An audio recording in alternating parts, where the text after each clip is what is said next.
ನಡಿ ಈಗ ಶುರು ಮಾಡೋಣ. ಕೇಸರಿಯಿಂದ ಮನೋಲ್ಲಾಸ ಮನಸ್ಸು ಮತ್ತೇರಿ ಕುಣಿದಾಡಿದೆ ನೋಡು, ಮನಸ್ಸು ಮತ್ತೇರಿ ಕುಣಿದಾಡಿದೆ ನೋಡು. ಕ್ಷಣ ಕ್ಷಣವೂ ಆಚರಿಸಿ ಕೇಸರಿ ಹಬ್ಬ.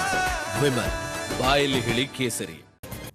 ನಾನು ಏಕಾಂಗಿಯಾಗಿ ಎದುರಿಸಲು ಸಿದ್ಧ ಅಂತ ಮಾಜಿ ಸಿಎಂ ಕುಮಾರಸ್ವಾಮಿ ಡಿಸಿಎಂ ಡಿಕೆ ಶಿವಕುಮಾರ್ಗೆ ಚಾಲೆಂಜ್ ಹಾಕಿದ್ದಾರೆ. ನನ್ನ ವಿರುದ್ಧ ಯಾರು ಬರ್ತಾರೋ ಬರಲಿ ಅಂತ ಕುಮಾರಸ್ವಾಮಿ ವಾಗ್ದಾಳಿಯನ್ನ ನಡೆಸಿದ್ದಾರೆ. ಪೊಲಿಟಿಷಿಯನ್ ಒಂದು ಶಾಸಕಾಂಗ ಪಕ್ಷದ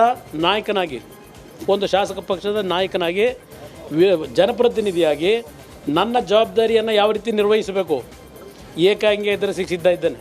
ನೀವು 10 ಜನ 20 ಜನ ನಿಂತ್ಕೊಂಡ್ಬಿಟ್ಟು ಏನು ದಾಳಿ ಮಾಡ್ತೀರಿ ಮಾಡಿ 3:30 ಗಂಟೆಗೆ ನಾನು ಪತ್ರಿಕಾಗೋಷ್ಠಿ ಬರ್ತೀನಿ.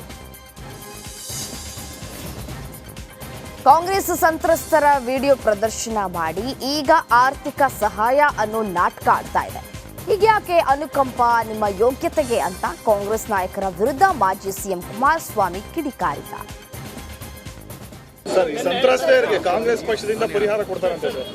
ಯಾವ ಸಂತ್ರಸ್ತೆಯರಿಗೆ? ಈ ಪ್ರಜ್ವಲ್ ರೇವಣ್ಣಿಂದ ಅನ್ಯಾಯಕ್ಕೆ ಒಳಗಾಗಿದ್ದಾರೆ ಅಂತ ಹೇಳಲಾಗ್ತಾರೆ ಸಂತ್ರಸ್ತೆಯರು. ಎಷ್ಟು ಜನಕ್ಕೆ ಕೊಟ್ರಿ? ಈಗ ಎಷ್ಟು ಜನ ಬಂದವರು ಅವ್ರ ಹತ್ರ?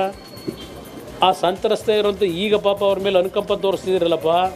ಆ ಹೆಣ್ಮಕ್ಳು ಮುಖನ ಅಷ್ಟಲಿ ಮಾಫಿಂಗ್ ಮಾಡಿದೆ. ಆ ಹೆಣ್ಮಕ್ಳು ಮುಖ ಎಲ್ಲ ಇಡೀ ದೇಶದಾದ್ಯಂತ ಪ್ರದರ್ಶನ ಮಾಡಿ ಇವತ್ತು ಅವ್ರ ಬಗ್ಗೆ ಅನುಕಂಪ ತೋರಿಸ್ತೀರಾ ನಿಮ್ಮ ಯೋಗ್ಯತೆಗೆ? ಆ ಹೆಣ್ಮಕ್ಳ ಬಗ್ಗೆ ಇದೇ ಅಲ್ವಾ ಗೌರವ ನೀವು ಕೊಟ್ಟಿರೋದು? ಆಯ್ತಪ್ಪ, ಯಾವನ್ ತಪ್ಪು ಮಾಡೋವನೇ ಅವ್ನಿಗೆ ಶಿಕ್ಷೆ ಆಗಲಿ, ನಾನು ಅದೇ ಹೇಳ್ತಾ ಇದ್ದೇನೆ. ಆ ಹೆಣ್ಣುಮಕ್ಳೇನು ಅನ್ಯಾಯ ಮಾಡಿದರು? ಆ ಹೆಣ್ಣುಮಕ್ಳು ಚಿತ್ರಾನ್ನ ಯಾಕೆ ಕೊಟ್ರಿ? ಬೀದಿಗೆ ಯಾಕೆ ಬಿಟ್ರಿ? ಇದು ನೀವು ಅವರಿಗೆ ಅನುಕಂಪ ತೋರಿಸೋದಾ? ಈಗ ಯಾವ ಆರ್ಥಿಕ ನೆರವು ಕೊಡ್ತೀರಿ? ಇಷ್ಟೆಲ್ಲ ಮಾಡಿ ಅವ್ರನ್ನೆಲ್ಲ ಬೀದಿಗೆ ತಂದಿಟ್ಟು ಇವತ್ತು ಅವರಿಗೇನು ಅನುಕಂಪ ತೋರಿಸ್ತೀರಿ ನಿಮ್ಮ? ರಾಜ್ಯಾದ್ಯಂತ ಪೆನ್ ಡ್ರೈವ್ ಕೇಸ್ ಚರ್ಚೆ ಆಗ್ತಾ ಇದೆ. ನನ್ನ ವಿರುದ್ಧವೂ ಹನಿ ಟ್ರ್ಯಾಪ್ ಮಾಡೋದಕ್ಕೆ ಯತ್ನಿಸಿದ್ರು ಅಂತ ಸುದ್ದಿಗೋಷ್ಠಿಯಲ್ಲಿ ವಕೀಲ ದೇವರಾಜೇಗೌಡ ಬಾಂಬ್ ಸಿಡಿಸಿದ್ದಾರೆ. ಹೆಬ್ಬಾಳ ಠಾಣೆಯಲ್ಲಿ ದೂರನ್ನ ನೀಡಿದ್ದೇನೆ, ನನ್ನ ಹೋರಾಟವನ್ನ ಕಟ್ಟಿ ಹಾಕೋದಕ್ಕೆ ಪ್ರಯತ್ನ ನಡೆದಿದೆ. ಕಾರ್ತಿಕ್ ಪೆನ್ ಡ್ರೈವ್ ನೀಡಿರೋದಾಗಿ ಹೇಳಿದ್ದಾರೆ. ಸೀಲ್ ಮಾಡಿ ಅದನ್ನ ಹಾಗೆಯೇ ಇಟ್ಕೊಂಡಿದ್ದೇನೆ. ನಾನು ತಪ್ಪಿತಸ್ಥ ಆದರೆ ನನಗೆ ತಕ್ಕ ಶಿಕ್ಷೆ ಆಗಲಿ, ಸಾಕ್ಷಿಯನ್ನ ನ್ಯಾಯಾಲಯಕ್ಕೆ ನೀಡ್ತೇನೆ ಅಂತ ಹೇಳಿದರು. ನನ್ನ ಮೇಲೂ ಕೂಡ ಹನಿ ಟ್ರ್ಯಾಪ್ ಪ್ರಯೋಗ ಆಗಿತ್ತು.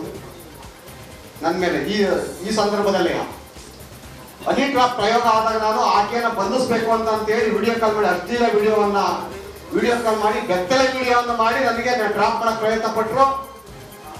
ಅದರಲ್ಲಿ ವಿಫಲರಾದ್ರು. ಅವರ ವಿರುದ್ಧವಾಗಿ ಹೆಬ್ಬಾಳ ಪೊಲೀಸ್ ಠಾಣೆಯಲ್ಲಿ FIR ಆಯಿತು. ನನ್ನ ಮೇಲೂ ಕೂಡ ಹನಿ ಟ್ರ್ಯಾಪ್ ಪ್ರಯೋಗ ಆಗಿತ್ತು.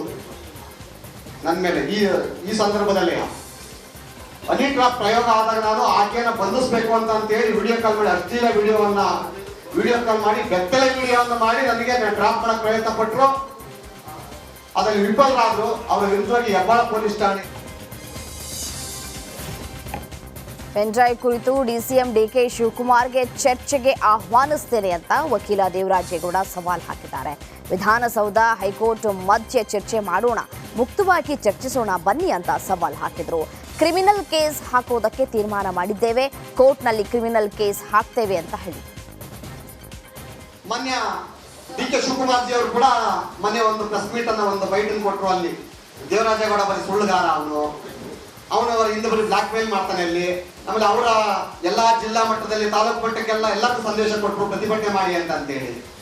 ಮಾನ್ಯ ಡಿಕೆ ಶಿವಕುಮಾರ್ ಜಿ ಅವರೇ, ನಾನು ನಿಮ್ಮನ್ನ ನಮ್ಮ ಯಾವುದೋ ಒಂದು ಖಾಸಗಿ ಚಾನಲ್ ಮುಕ್ತ ಆಹ್ವಾನ ಕರೆದಿದ್ದಾನೆ ಅಲ್ಲಿ ಚರ್ಚೆಗೆ. ದಯಮಾಡಿ ಬನ್ನಿ. ನಾನೇನಾದ್ರೂ ನಿಮ್ಗೆ ಮೇಲ್ ಬಿಟ್ಟು ಏನಾದ್ರು ರಹಸ್ಯ ಮಾತಾಡ್ಬೇಕಂತ ನಿಮ್ಮ ಮುಂದೆ ಬಂದು ನೀವೇ ನನ್ನಂತ ಮಾತನಾಡಿದ್ರು, ನೀವೇ ನನಗೆ ಏನಾದ್ರು ಹೇಳಿದ್ರು, ನಿಮ್ಮ ಬೆಂಬಲಿಗರನ್ನು ಯಾರು ನನ್ನಂತ ಕಳಿಸಿದ್ರಿ ಅಲ್ಲಿ ಎಲ್ಲ ಚರ್ಚೆಯನ್ನ ಇದೇ ತರ ಮೈಕನ್ನು ಆನ್ ಮಾಡಿ ನಿಮ್ಮ ಸಂಭಾಷಣೆಯನ್ನ ಪಬ್ಲಿಕ್ ಅಲ್ಲಿ ಹಾಕಿ ದೊಡ್ಡ ಹೈಟೆಕ್ ಲೆವೆಲ್ ಸ್ಪೀಕರ್ನ ಇಟ್ಟು ಇಡೀ ರಾಜ್ಯದ ಜನತೆ ಕೇಳೋ ತರ ವಿಧಾನಸೌಧ ನಮ್ಮ ಹೈಕೋರ್ಟ್ ಮಧ್ಯೆ. ಯಾಕಂದ್ರೆ ನೀವು ಶಾಸಕಾಂಗದಲ್ಲಿರೋರು, ನಾವು ನ್ಯಾಯಾಂಗದಲ್ಲಿರೋರು, ವಕೀಲರುಗಳು, ನಾವು ಯಾವತ್ತೂ ಬೇರೆ ಪದಗಳು ಉಪಯೋಗಿಸಕ್ಕಿಲ್ಲ. ನಾವಲ್ಲಿ ನಮ್ಮೊಂದು